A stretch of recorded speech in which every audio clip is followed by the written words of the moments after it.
மனைவியின் கள்ளக்காதலை தட்டி கேட்ட கணவர் கொடூரமாக அடித்து கொலை செய்யப்பட்ட கள்ளக்காதலன். கிருஷ்ணகிரி மாவட்டம் ஓசூர் அடுத்த கிளமங்கலம் காவல் நிலைய எல்லைக்குட்பட்ட இருதாளம் கிராமத்தை சேர்ந்தவர் ஸ்ரீதர். 37 வயதான இவர் கட்டிடத் தொழில் செய்து வந்தார்.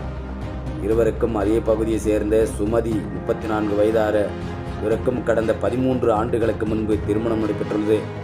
இவர்களுக்கு 12 வயதில் மகனும் 9 வயதில் மகளும் உள்ளனர். சுமதி அருகே உள்ள தனியார் நிறுவனத்தில் வேலை செய்து வந்துள்ளார்.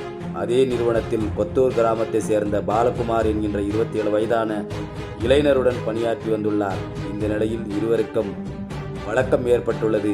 நாளடைவில் தகாத உறவாக மாறியதாக சொல்லப்படுகிறது.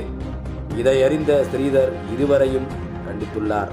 ஆனால் இருவரும் தங்களது நட்பையும் காதலையும் தொடர்ந்துள்ளனர். இதனால் ஸ்ரீதர் மற்றும் மனைவிக்கும் குடும்ப தகராறு ஏற்படவே சுமதி ஒரு கட்டத்தில் கணவரை தீர்த்து கட்ட தனது காதலனை நாடியதாக தெரிகிறது. இதனிடையே நேற்று முன்தினம் மாலை மர்மமான முறையில் ஸ்ரீதர் கன்னம் சிவந்து காதில் ரத்தம் வழிந்தவாறு உயிரிழந்து கிடந்துள்ளார். தகவல் அறிந்த கிளமங்கலம் போலீசார் உடலை பிரேத பரிசோதனைக்காக தேன்கனிக்கோட்டை அரசு மருத்துவமனைக்கு அனுப்பி வைத்து விசாரணை மேற்கொண்டனர்.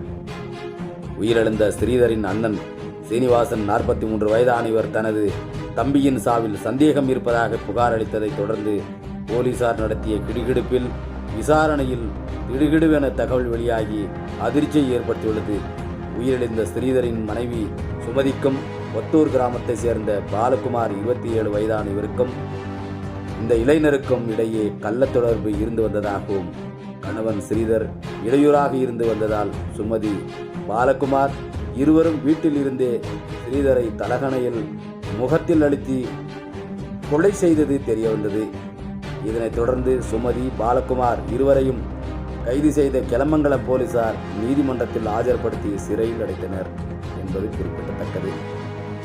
அங்கு சிறிது நேரம் இந்த தகவலை கண்ட அப்பகுதி கிராம மக்கள் பரபரப்பாக காணப்பட்டனர்.